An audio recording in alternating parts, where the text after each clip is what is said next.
Das de estar aquí, Señor, frente a tu iglesia, frente a tu congregación, parado con temor, con temblor, Dios Padre, sabiendo que si hay alguien que puede instruirnos y enseñarnos la palabra, eres tú, mi Dios. Por eso yo dejo, Señor, esta palabra en tus manos, que seas tú quien nos hable, que yo solamente sea un instrumento, Dios, donde pueda exponer tu palabra conforme a tu preciosa voluntad, y que los oídos de mis hermanos estén abiertos y estén atentos a la enseñanza que hoy vamos a continuar, Padre. Así que te damos toda la gloria, te damos toda la honra. Entrónate en este lugar y sé tú, Señor, obrando en nuestra mente y en nuestro corazón, Padre. Así se haga, Señor, conforme a tu voluntad todo. Amén y amén. Y bueno, iglesia, vamos a entrar en la palabra de Dios. Y hoy vamos a continuar, hoy vamos a darle continuidad a esta segunda parte de nuestra enseñanza acerca de la guerra espiritual, donde estaremos tratando de responder las siguientes preguntas. ¿Cuáles son las preguntas que vamos a responder en esta tarde? ¿De quién es la batalla? Amén. Número 2, ¿cuál es nuestro rol en ella? Y número 3, ¿cómo es que se enfrenta esta batalla? Recuerde que en la primera enseñanza, la semana pasada, vimos una parte. Hoy vamos a retomar algunos puntos para afianzar esa enseñanza, pero aparte vamos a ver otras cosas nuevas. Así que, hermanos, lo primero, ¿de quién es la batalla? La batalla espiritual le pertenece a Dios, pero escúchame. Eso no quiere decir, hermanos, el que le pertenezca a Dios, que el creyente no tenga nada que hacer. ¿Ok? ¿Te queda claro eso o no?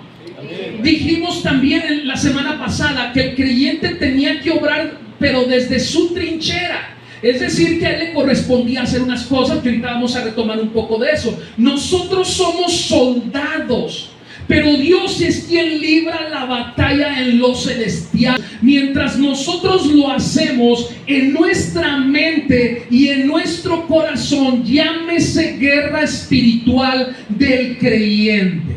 Es por eso que nosotros, y voy a retomar un poco esto, no podemos atar.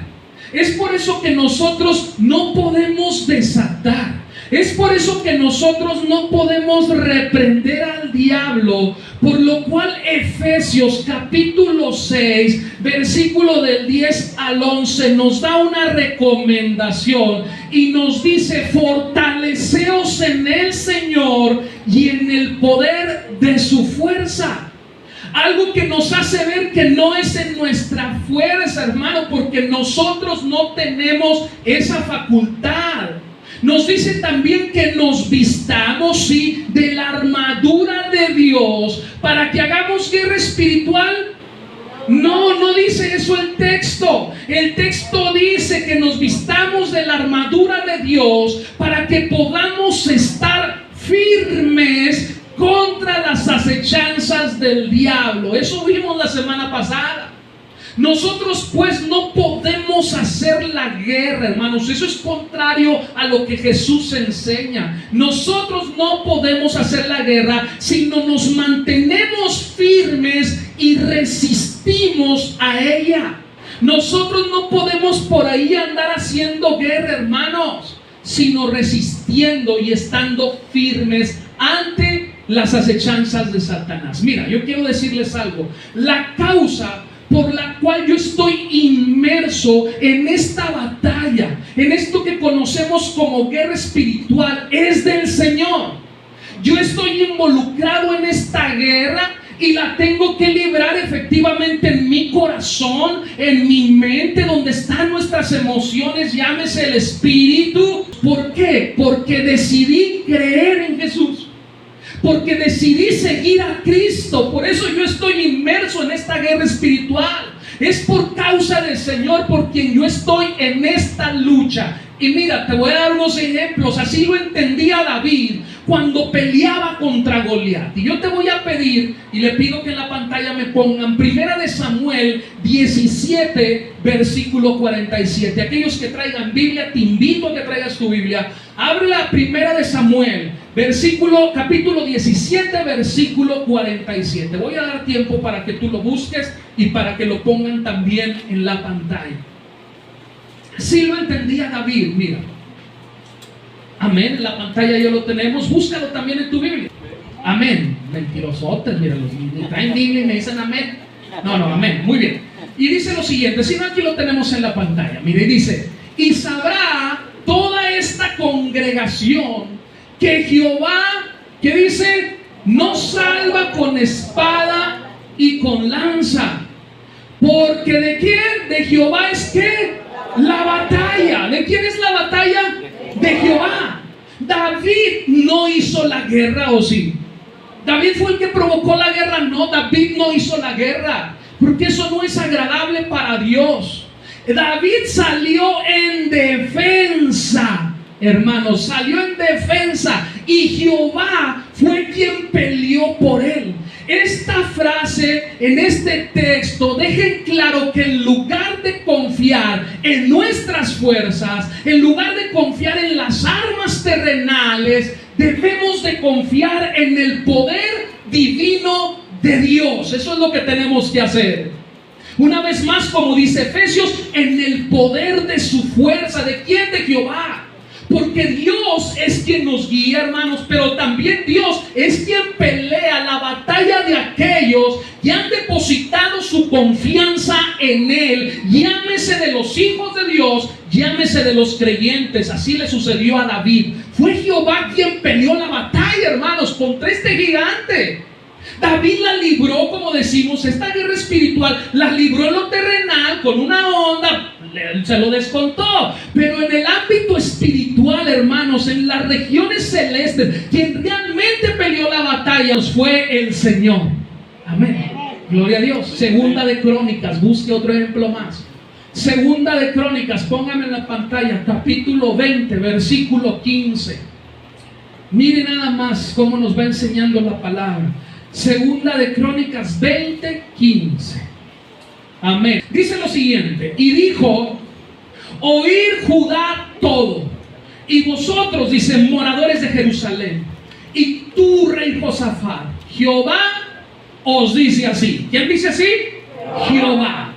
Y le dice: no temáis, ni os amedrentéis delante de esta multitud tan grande, porque, ¿qué dice ahí? No es vuestra la guerra, dice, sino de Dios, hermanos. Nosotros no hacemos guerra, eso le corresponde a Dios. Nosotros resistimos y nos mantenemos firmes. Y yo quiero decirte algo más. Desde el Génesis podemos ver a Dios decirle a Satanás lo siguiente. Le dice: y pondré enemistad entre ti y la mujer. ¿Quién dice eso? Jehová. Eso lo determinó Dios. Pero es justamente el pecado del hombre, recordando a Eva en el huerto del Edén, el que lo coloca en una guerra espiritual que al principio era únicamente de Dios, o entre Dios y Satanás. Y por lo cual ahora, hermanos, nosotros tenemos que librarla día a día en nuestra mente y en nuestro corazón, llámese en nuestro espíritu. Acuérdese que Jehová hizo todo perfecto en el principio, hermano. No había maldad, el hombre no tenía que trabajar, los árboles estaban a su disposición, los animales también. Pero fue el pecado del hombre el que corrompió la voluntad de Dios. Fue el pecado del hombre el que hizo que todo lo que era perfecto en algún momento fuera imperfecto. Amén, iglesia. Así que, hermanos, es el pecado del hombre el que ahora nos coloca en esta posición y en esta guerra espiritual.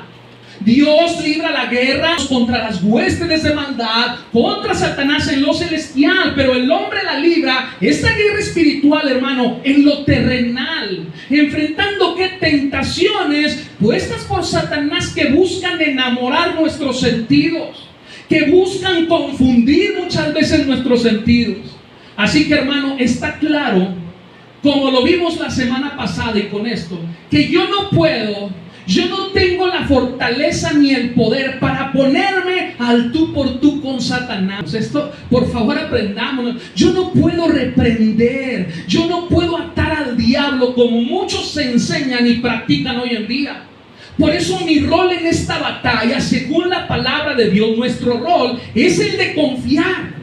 Es el de descansar. Y escucha esta palabra: es el de permanecer en Dios.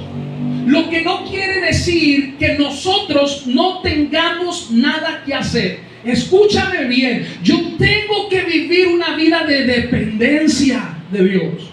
Yo tengo que vivir una vida de oración.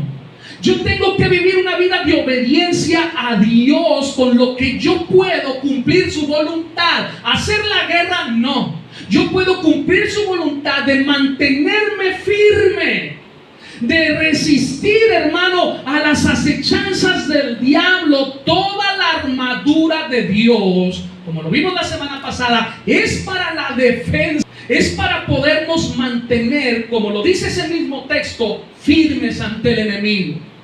Pero si yo me alejo, si yo me aparto de su verdad, ¿cuál es el llamado que siempre le he hecho yo a la congregación acerca de esto? Hermano, pase lo que pase en su vida, no se aleje de Dios. Porque si usted se aleja de Dios, va a brotar en usted nuevamente el pecado que mora en el creyente. Va a brotar de nuevo la carne. Y usted va a empezar a tomar decisiones nuevamente como lo hacía cuando no tenía a Cristo. Si me alejo de Él, si me aparto de su verdad y de su presencia, yo no puedo contar con la misma protección, con la misma cobertura, con la misma guianza, con el mismo consejo que cuando yo vivo y me mantengo cerca de mi Dios. Esa es una verdad, una gran verdad, hermano. Y usted no me va a dejar mentir. Hubo un tiempo cuando yo me separé de la presencia de Dios y empezó a brotar la carne en mí. Y decía, ay, qué bueno que ahora tengo esta libertad y ya no me congrego, porque entonces así puedo ir a jugar fútbol los domingos, puedo irme de fiesta, no necesito desvelarme, etcétera, etcétera. La carne empezó a brotar nuevamente en mí, pero la misericordia de Dios se manifestó y me dijo, hey, yo no te creé para eso, yo no te escogí para eso. Y lo mismo ha hecho el Señor sobre cada uno de nosotros. Pero ¿sabes algo? Tú tienes que mantenerte cerca de Dios, porque dice la palabra, apartados de mí, ¿qué? Nada podéis hacer. Dios no miente en su palabra. Así como nos gustan sus promesas, también tenemos que digerir, hermano, cuando Él nos disciplina con amor. ¿Ok? También tenemos que entender que apartados de Él, nada podemos hacer. Cuando yo permanezco en Él, Él me viste con algo que se llama la armadura de Dios. ¿Para qué? Para poder defenderme de los ataques del maligno. Amén. Ataques del maligno que por causa de su nombre, es decir, del nombre del Señor, que por causa de seguirle a Él, que por causa de servirle, vamos a recibir. Y el Señor no nos engaña, hermanos, en su palabra. Es el hombre, los falsos maestros que muchas veces nos enseñan cosas muy diferentes y distintas a la palabra. Hermano, acércate a Dios, tus problemas se van a acabar, ya no, va a venir a ti prosperidad. Todo eso que te enseñan, hermano, pero la palabra es clara cuando dice, en el mundo tendréis aflicción. Lo que tú tienes que hacer es lo que estamos diciendo, confiar en Jehová. Así lo hizo David, él confió en Jehová, no en sus fuerzas. Hermano, en sus fuerzas, imagínate delante de un gigante. En sus fuerzas, hermano, David como estaba, que la armadura le quedaba grande, era un pequeño. Pero él confió en Jehová. ¿Sabes por qué? Porque Él es quien pelea nuestras batallas. Amén. Dale gloria al que vive y reina. Dios es bueno y para siempre su misericordia sobre sus hijos y sobre aquellos que creemos en Él. Hermano, la guerra va a venir a ti, pero tú no haces la guerra. Por eso nosotros no podemos reprender al diablo, no podemos atarlo. Hay mucha diferencia en esto, hermano, en resistir y estar firme. La palabra eso es lo que dice. Por eso tú no reprendes al diablo, tú no atas al diablo, tú no provocas al diablo, tú no le haces frente al diablo, ni cualquier otra barbaridad que te hayan enseñado o hayas escuchado. Oraciones reprendiendo al diablo, oraciones atando al diablo, oraciones atando todo espíritu de narcotráfico. Y dime tú si se ha acabado el narcotráfico. No, hermano, y esto no quiere decir que no tengamos que orar. Claro que tenemos que orar, pero tenemos que orar conforme a la voluntad de Dios. Oraciones, hermano, reprendiendo todo espíritu. Y dime si ha servido de algo. No, mi hermano, lo que tenemos que hacer es orar en el nombre de Dios y conforme a su voluntad, y entonces saldrán demonios y entonces las personas serán sanadas. Yo te decía, evangelio prostituido, te reprendo, Satanás. Atamos todo espíritu de maldad, hermano. ¿Con qué poder lo haces tú? Si la frase en el evangelio de Efesios 6:10 nos dice que estemos firmes, no que hagan la guerra, que nos fortalezcamos en el poder de su fuerza, no en la nuestra. Oraciones haciendo esto. Evangelio prostituido, yo te reprendo, Satanás. Evangelio conforme a la voluntad de Dios, en el nombre del Señor. El Señor te reprenda. Eso sí lo ves en la Biblia. Pastor, pero es que el texto de Efesios dice lo siguiente, Que nuestra lucha no es contra carne ni sangre, sino contra principados, potestades y todo lo demás que viene en este texto. Yo te digo algo, efectivamente así es. Yo lo reconozco, yo no estoy diciendo que no sea esa nuestra lucha, pero ¿dónde dice el texto que reprendas al diablo?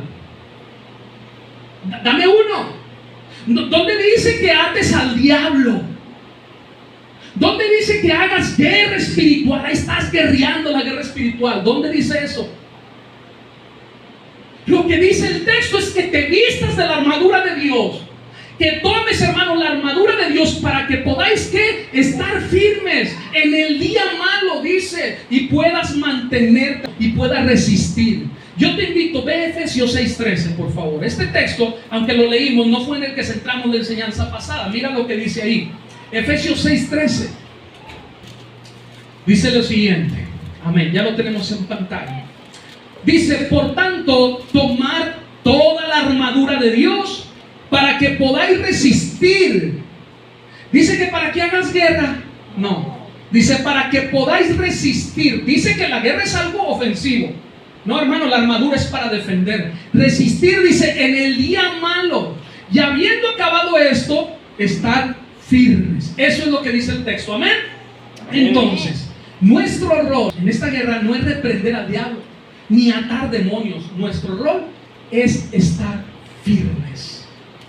Muchas veces no logramos ni siquiera estar firmes y de repente se te ocurre que tú puedes pelearte con el diablo.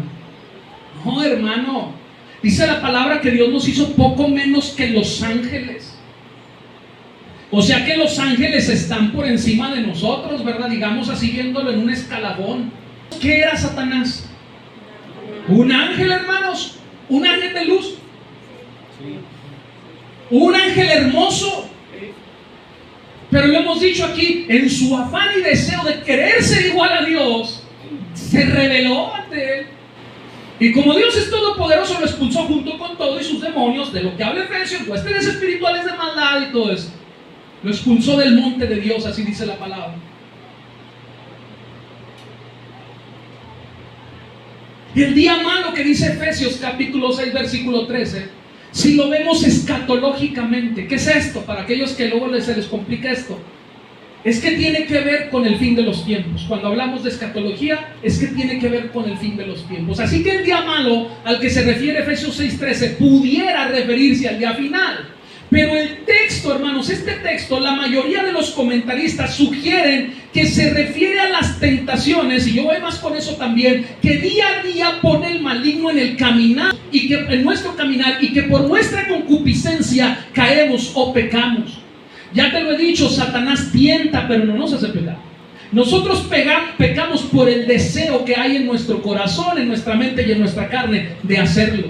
Satanás solamente nos pone estas pruebas, pero dice la palabra, estar firmes contra las acechanzas del diablo. ¿Y sabes de dónde surge esto? De una idea de que un grupo de soldados, parte de una idea de un grupo de soldados, eso es. ¿Qué somos en Cristo? Somos soldados. De un grupo de soldados o de un soldado al cual se le ha entregado una posición. Escucha, parte de la idea de un grupo de soldados al cual, o de un soldado al cual se le ha entregado una posición, que ahora tiene que guardar esa posición que se le ha entregado y defenderla justamente de los ataques del enemigo. Y esto es justamente lo que ha hecho Dios con nosotros. Nos ha colocado en una posición de privilegio, que es la de ser hijos de Dios. Y nos ha provisto no solamente de su Espíritu Santo, hermanos, sino nos ha vestido con su armadura, y nos ha dado en esa armadura su palabra para que podamos resistir. Así que todos nosotros tenemos una posición asignada. La posición que nos dio Dios es nuestra como hijos de Él. Y ahora dice el Señor, yo te pido que la defiendas. Yo te pido que te mantengas firme en esa posición de hijo que te he dado. Yo te pido que defiendas el Evangelio, hermano. Por eso aquí hemos aprendido a eso, a defender y a compartir el Evangelio de nuestra salvación, el Evangelio que compartía el Señor. No nuestros deseos, no nuestros ideales, no en nuestras ideas, no en las cosas que nos hemos inventado los hombres. El Señor te dice, yo te he dado esa posición de privilegio. No cedas, No caigas ante las tentaciones del maligno, y para eso tú tienes la armadura de Dios. Mira, escúchame esto. El día que Jesús fue tentado en el desierto, Jesús, te pregunto, iglesia, respóndame por favor, ¿Jesús reprendió al diablo? No. ¿Jesús lo ató? No, hermano. ¿Qué hizo Jesús? Se mantuvo firme y resistió mediante la palabra de Dios, que es la espada de la armadura de la cual habla Efesios. Pregunta, ¿él podía reprenderlo? Sí. Dios sí. ¿Él podía atarlo? Sí. ¿Pero qué hizo? Lo resistió y se mantuvo firme. Yo no sé qué enseñanzas a veces comparten. Quizás los que enseñan que es posible que el hombre reprenda y ate al diablo y a los demonios nunca han leído la tentación de Jesús. Así de sencillo. Ni siquiera él, que tiene la facultad, lo hizo. Mira Judas capítulo 1 versículo 9. Ya lo tenemos en la pantalla. ¿Quién sabe hasta en la computadora si venga? Porque sí, viene, porque este es un libro que no acostumbramos leer. Pero mira la verdad que se asoma aquí, se revela para que nos quede claro. Dice, pero cuando el ángel Miguel contendía ¿con quién? Con el diablo, disputando con él por el cuerpo de Moisés. Y mira lo que dice a continuación. Dice, no se atrevió a proferir juicio de maldición contra el diablo. Fíjate, no se atrevió, dice, sino que dijo, ¿qué? A ver, iglesia, ¿qué dijo? El Señor te reprenda. Escucha. Pregunta nuevamente. ¿El arcángel Miguel lo reprendió? No, él no lo reprendió. Él le dijo, el Señor te reprenda. Vemos al arcángel Miguel, hermano, pon atención en esto. Siendo cuidadoso de él mismo. Siendo cuidadoso de no hacer cosas que no están dentro de su rango, dentro de su poder. Yo no puedo hacerlo, pero el Señor sí puede hacerlo. Y si es su decisión, así lo hará. El Señor te reprenda.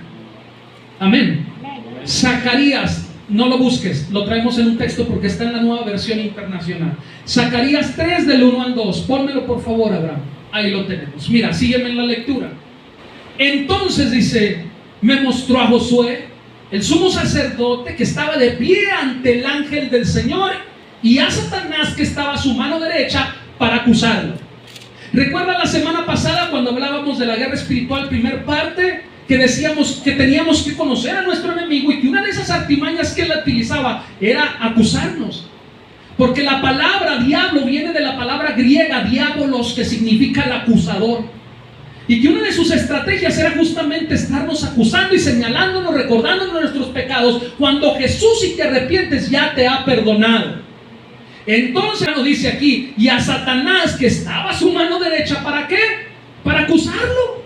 Porque eso es a lo que se dedica Satanás. Dice, el ángel del Señor dijo a Satanás, y está con signos de admiración, dice, que te reprende el Señor, quien ha escogido a Jerusalén. Que el Señor te reprenda, Satanás. Pregunta, ¿el ángel del Señor lo reprendió? No, hermano. Una vez más no. Le dijo, el Señor te reprenda, siendo cuidadoso de hacer cosas que no le corresponden. El Señor te reprenda. ¿Por qué nosotros creemos que tenemos, pues, si el Señor nos hizo poco menos que los ángeles, que ya es mucho, por qué tenemos nosotros que andar creyendo que tenemos el poder para reprender a Satanás? Nosotros no, el Señor sí. Ahora déjame decirte algo, para que tú ores por sanidad, por liberación, por todas estas cosas que nos atraen. Lo que necesitas es tener autoridad en el Señor. Y solamente aquel que vive conforme a su voluntad puede tener autoridad.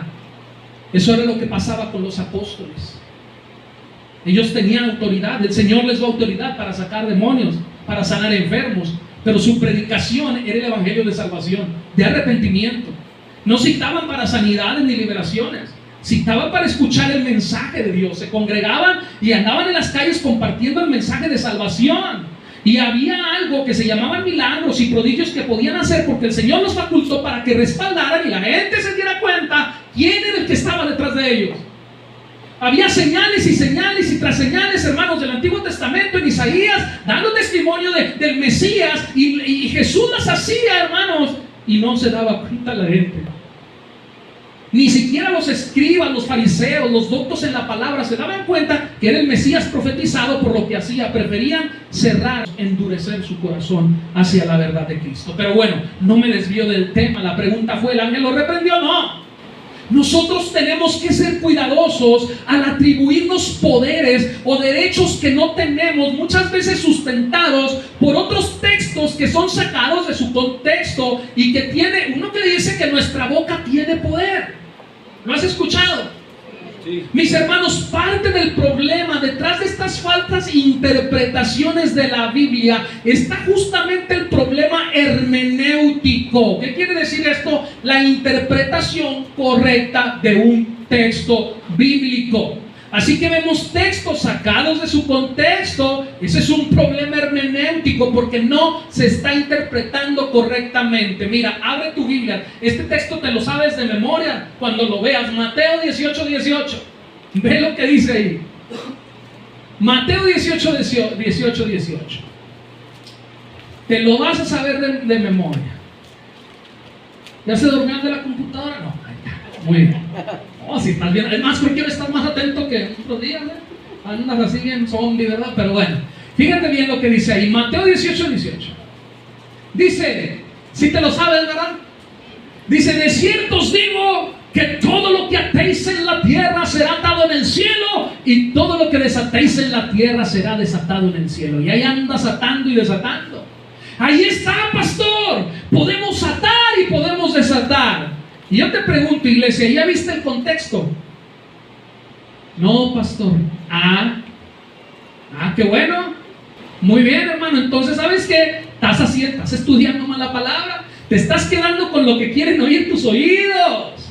Tú quieres tener esa facultad, pero te digo algo. Cuando haces eso, te pareces más a Satanás, que quería ser igual a Dios. Esa fue la idea que le vendió a Eva y a Adán en el huerto del Edén, de ser igual a dioses. Y la sigue usando y seguimos cayendo en ella. Ya está la iglesia esta, que bueno, ya no voy a mencionar. Ahí está enseñando estas barbaridades, hermano, pero no ven el texto, no ven el contexto, sino nada más el texto. Una vez más, un texto fuera de contexto. Y en este texto vemos a Jesús enseñando a sus discípulos, escúchame, pero ¿sobre qué les está enseñando? Si tú ves el contexto, el tema que el Señor está discutiendo, escúchame, es la disciplina en la iglesia, cómo debemos de perdonar al hermano. Fíjate el contexto.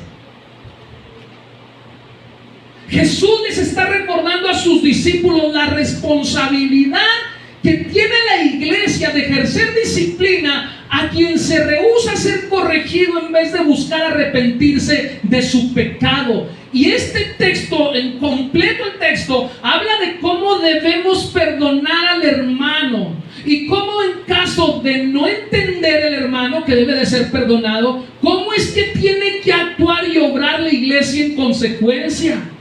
Así que la misma palabra se encarga de desenmascarar los textos fuera de contextos. El problema es que somos flojos. Perdóneme.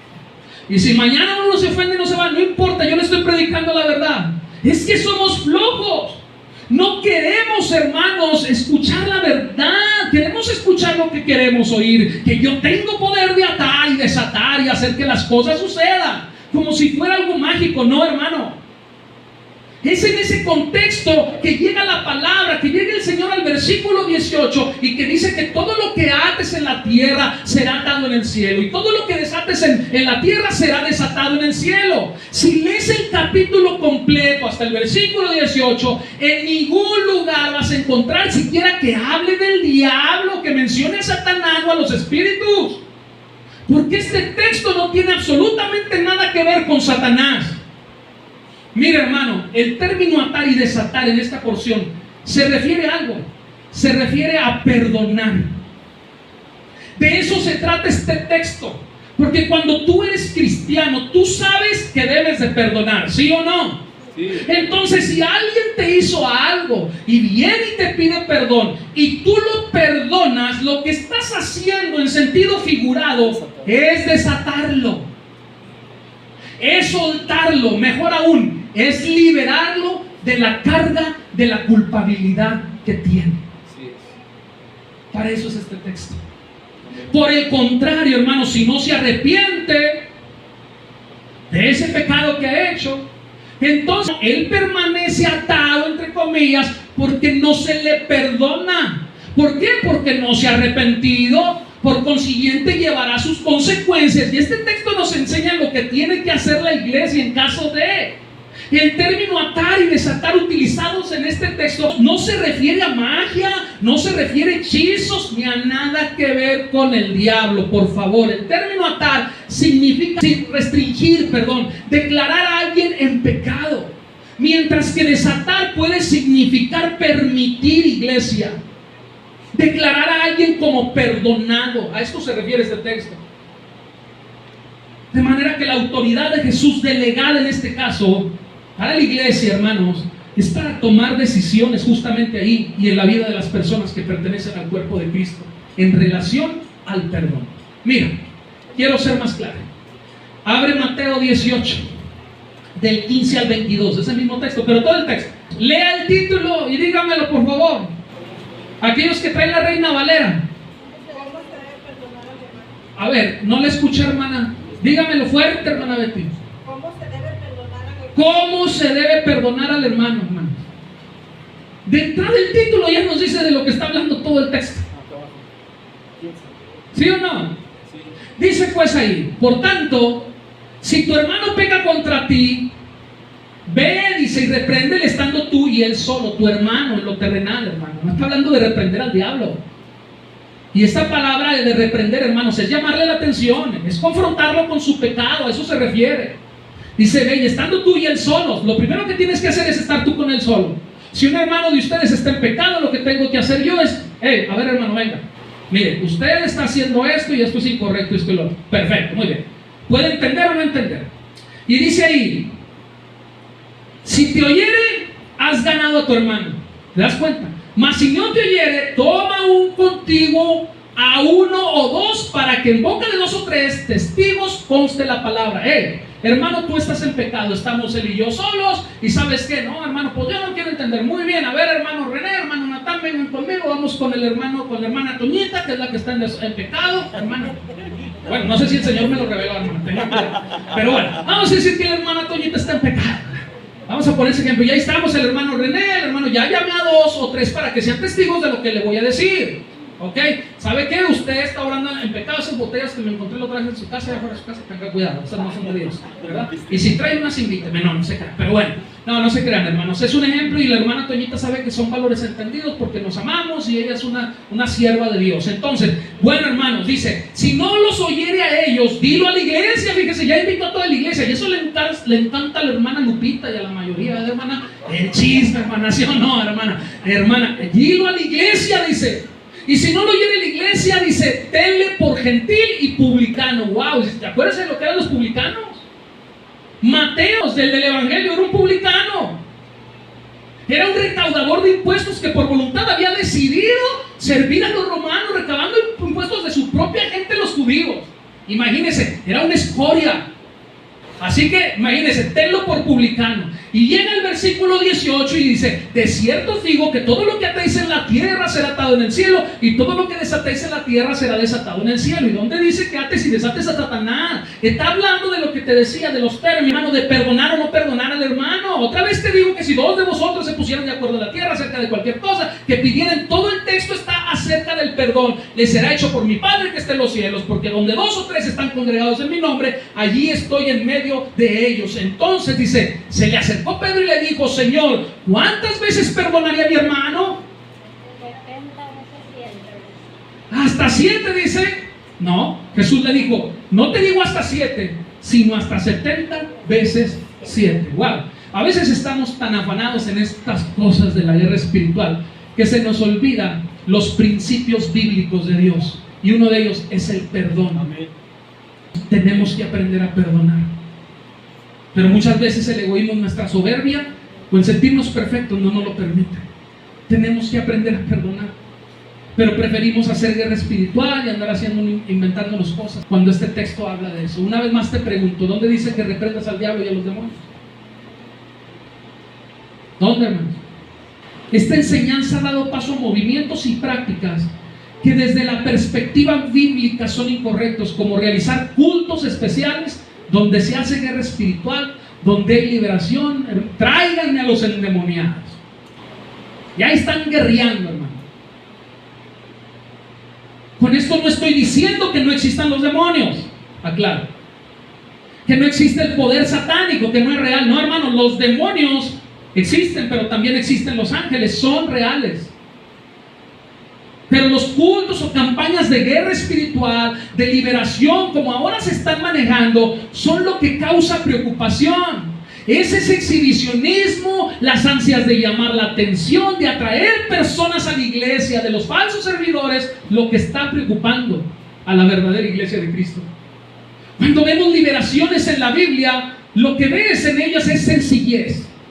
Vemos a Cristo dando mandatos sencillos, sin aspavientos. Y le salen los endemoniados al encuentro. ¿Te acuerdas del endemoniado gadareno? ¿Dónde vivía? En las tumbas, hermanos. Y cuando bajaron de la barca les apareció el endemoniado. Jesús no lo mandó a llamar. Cristo no montó un espectáculo, no convocó a las personas para presenciar un evento. Por eso todo esto me huele a vanagloria humana, a sensacionalismo, a ansias de celebridad del hombre. Yo veo en la Biblia así exorcismos, es decir, liberaciones muy sencillas, directas, sin montar espectáculos, con la autoridad de Jesús. Él lo hacía directamente y los discípulos lo hacían en el nombre de Jesús.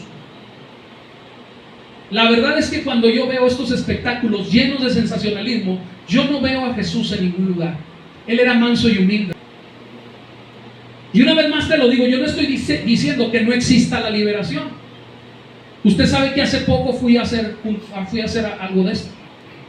Pero yo no cité, ni hice un espectáculo, ni grabé con el celular para que luego vean los poderes que tiene. Porque por ahí anda un profeta de Monterrey que tiene una de poderes, hermano, Satanás, haciendo su obra.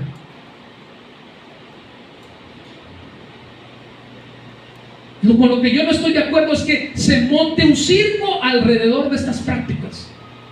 Que se hagan cultos de liberación planeados. Martes 15, culto de liberación. Traigan a todos los endemoniados. Eso no hacía Jesús. Para sacar demonios, te digo, cuando Jesús iba a las regiones, a todas las regiones que él visitó, no iba para sanar, no iba para liberar, lo hacía, pero no iba para eso. Su propósito, como ya lo hemos visto en nuestro estudio que estamos haciendo verso a verso del Evangelio de Marcos, era compartir el Evangelio de salvación, el arrepentimiento para perdón de pecados. Y ahí le llevaban a los enfermos, le salían en el camino los endemoniados y él los sanaba. Esto nada más era para que la gente se diera cuenta que era el Mesías, pero aún así no lo reconocían. No anuncias el culto, no te traen a los endemoniados, no hay personas con su celular grabando. Yo no veo a Jesús haciendo eso. Y al contrario, cuando haces esto, lo que más se usa es grabar, y sale ahí el hermano y hasta y todo cae y todo. Hermano, de veras que Dios tenga misericordia de nuestras vidas. Jesús va andando y le aparecen, como te digo, los endemoniados. Tú no lo esperas, no lo llamas, no llamas a un culto, no hay cámaras, no hay lucimiento. El día que a mí me hablaron, hermano, yo estaba en mi casa viernes en la noche, desde el lunes ya tenía la enseñanza, y justamente era la enseñanza que les dije sobre el endemoniado gadareno. Yo la enseñanza la tenía desde el martes ya lista, estaba viernes por la tarde, por la noche, en mi casa acostado, mi esposa está de testigo, acostadote, ya andaba en pijama, y de repente me dice mi esposo, oye, fíjate que así, ya buscan un pastor y nadie quiere ir, nadie puede ir, nadie tiene esto y lo otro. Le digo, apenas me dijo patas, ¿para qué las quiero? Y me levanté, ¿a dónde tengo que ir? Cuando me dijeron, esa ya está donde chifló Tarzán, dije, ay Señor, en el nombre de Jesús. Y ahí voy, hermano, en la noche, 9:30 de la noche, regresé a mi casa. ¿Qué hora regresaría? Eran las 12, casi las 12 de la noche. Hermano, yo no monté un espectáculo. Te aparecen en el camino. Y lo que tenemos que hacer es ir a servir a nuestro Dios. Sí hay casos reales, pero no son programados. No se graban para hacer publicidad de la iglesia, de los poderes. Yo subo cosas a las redes, pero hermano, subo a veces un poquito de la alabanza por los derechos de autor y subo la palabra. ¿Para qué? Porque puede haber alguna persona que pueda ser bendecida a través de ella. Pero yo nunca subo cuando andamos orando por enfermos o andamos... O sea, no, hermano, yo no hago espectáculo de eso. No se graban para enseñar mis poderes y mucho menos se cobra, hermanos. Lo que yo creo, la verdad es que hay mucho show alrededor de esto. Jesús en la mayoría de los casos, escúcheme, y usted lo puede ver en la Biblia, le pedía a las personas cuando los sanaba y los liberaba, ¿qué les decía? Que no fueran y lo contaran. Ay, nosotros no. Los que quieren hacer show van y lo cuentan, lo graban, lo suben, porque pues, hermano, es lo que busca la gente. Estamos como hace muchos años, siguiendo a Jesús, no por quién es, sino por lo que Él es capaz de hacer. Estamos mal, hermanos. Pongamos nuestras barbas a remojar. Pastor, entonces la guerra espiritual es real. Sí, hermano, lo vimos la semana pasada. Por consiguiente hay un enemigo. Sí, mi hermano, hay un ejército de huestes espirituales a su servicio, como también lo vimos. Hay una batalla que a mí me corresponde, sí, pero te corresponde hacerla desde tu trinchera. La batalla en las regiones celestes la pelea a Dios. Tú peleas la guerra espiritual que es trasladada, hermano, a lo terrenal. Hermanos, llámese a tu mente, llámese a tu corazón, donde están nuestras emociones, donde están nuestras decisiones. Y en busca de hacerte pecar, ahí traslada Satanás la guerra espiritual. ¿Para qué? Para que tú le des lugar al diablo y con esto sus demonios puedan entrar en tu vida y controlar tu vida. Pastor, ¿cómo es que se enfrenta esta batalla? Pregunta número 3 y última. Mira, primeramente la Biblia no autoriza a los cristianos a reprender al diablo, sino a resistirlo. Y esto lo sabemos por lo que dice Santiago 4:7, no lo busques. Someteos pues a Dios, ¿y qué dice? Resistir al diablo y él huirá de vosotros. Aún en este texto dice eso. Someteos pues a Dios. ¿Qué quiere decir esto? Deja que Él gobierne tu vida. Deja de hacer lo que tú quieres y comienza a hacer lo que yo quiero que tú hagas. Sométete a Dios, a su voluntad. Sujétate a Él. Pastor, entonces, ¿cómo es que se enfrenta esta batalla? Ya te lo dije 20 veces, resistiendo al diablo y manteniéndote firmes. No solo como dice Santiago, sino como Pablo lo dice en la carta a los Efesios, en repetidas ocasiones, para lo cual nos ha sido dado la armadura. Así que el verdadero llamado que se le da al creyente ante la lucha espiritual no es a reprender demonios, como muchos enseñan, sino a resistir, mantenerse firmes. Así se enfrenta esta batalla, poniéndote la armadura de Dios, de la cual vamos a hablar más adelante también. Poniéndote la armadura de Dios. El problema es que muchos han abusado de los términos como lo viven. Ya han enseñado que la guerra espiritual es liberar endemoniados, hermano. Pero ¿sabes algo? Esa es otra cosa. El exorcismo es otra cosa para la cual hay su momento. Date cuenta que cuando hablamos de la verdadera guerra espiritual del creyente, como se llaman estas enseñanzas, en la gran mayoría de los casos no estamos hablando ni de posesiones ni de endemoniados. La palabra habla de esto. La mayoría de las veces hablamos de la lucha que día a día enfrentamos. El día malo, ¿te acuerdas de Efesios 6:13? La lucha que día a día enfrentamos los creyentes como tú y como yo, a consecuencia de las tentaciones que Satanás pone en nuestras vidas para hacernos caer en pecado. De hecho, hermanos, la batalla espiritual del creyente tiene más que ver con hacer mi voluntad y hacer la voluntad de Dios. Esa es la batalla que tú tienes día a día, ¿sí o no? Sí. Entre hacer la voluntad de Dios y no hacerla. Esa es la guerra espiritual que tenemos. Ay, es que el Señor me dice que tiene, pero es que yo quiero una, no es ninguna, como dicen por ahí, ¿verdad? Hay esa lucha. Perdemos de vista la verdadera guerra espiritual que enfrentamos día a día con nuestro pecado y que descuidamos, hermanos. Descuidamos el plan del maligno en nuestra contra. Le damos poca importancia a las acechanzas del diablo. Y por eso luego nosotros caemos en pecado. Porque lo decíamos la semana pasada, a veces no queremos ver, o sea, ¿qué es esta ahí, el diablo, el de los cuernos? Pensamos que no hay esa lucha, pero realmente existe. Y si tú eres honesto contigo, te darás cuenta que día a día hay una lucha con hacer lo correcto y hacer lo incorrecto. Estamos tan afanados, muchos obsesionados en las cosas sobrenaturales como son las posesiones, los endemoniados, las liberaciones, que ponemos poca atención a la verdadera guerra espiritual, la del corazón y la de la mente de los creyentes. Te digo lo siguiente, Efesios 6:14, estar firmes y ceñidos vuestros lomos con la verdad. En 1 Corintios 15:58, estar firmes. En 2 Corintios 1:24, estar firmes. En Gálatas 5:1, estar firmes. En Filipenses 4:1, estar firmes. En 2 Tesalonicenses 2:15, así que hermanos, estar firmes. ¿Dónde dice la guerra espiritual? Todos los textos. Nuestro rol en la guerra, hermanos, no es andar guerreando, es resistir y estar firme ante las acechanzas del diablo. ¿Y cómo se hace eso? Manteniéndote en la verdad de Cristo, armadura. Anuncien y compartan el evangelio. Confíen en Dios siempre, que no se les olvide que Cristo es la salvación, hay salvación en Él, y finalmente su palabra, que es como una espada que nos defiende. Esa es la armadura de Dios, así como lo hizo Jesús en el desierto. Él no desató la guerra, Él no dijo vamos a hacer guerra espiritual contra Satanás. Él lo resistió y se mantuvo firme. ¿Sí o no? Sí. Gloria a Dios. ¿Qué le dijo el Señor? Uno de los ejemplos. ¿Qué le dijo Satanás al Señor en la tentación? Convierte estas piedras en pan. ¿Y qué le dijo Jesús? No, porque no solo de pan vivirá el hombre. Eso está en la palabra. ¿Quieres hacer guerra espiritual? Obedece a Dios. Porque la obediencia a Dios es lo que hace que Satanás pierda las esperanzas. Tú haces guerra espiritual cuando vives en la verdad de Cristo, cuando obedeces. Tú haces guerra espiritual cuando proclamas su verdad.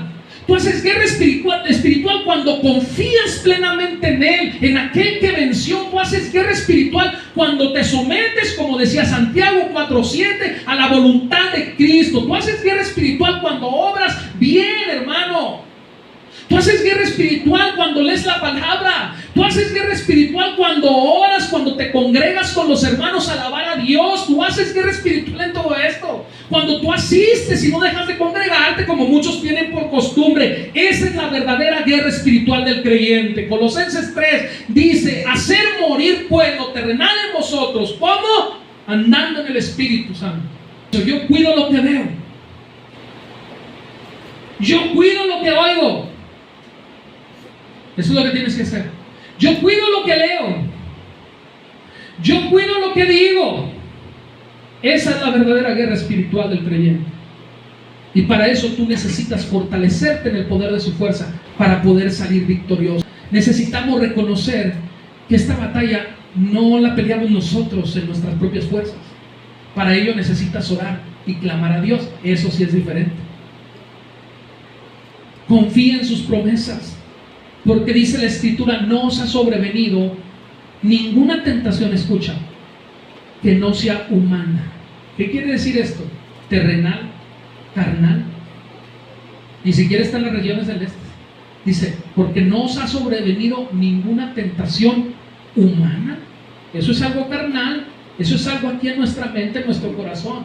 Pero dice, pero fiel es Dios, quien no os dejará ser tentados más de lo que podamos resistir. Hermanos, si caemos es porque en algún momento nos alejamos de Dios, nos apartamos de Dios y perdemos de vista lo que te decía. Nos distraemos con otras cosas, le damos poca importancia a las acechanzas del diablo. Dice, sino que nos dará también, juntamente con la tentación, la salida para que podáis soportar.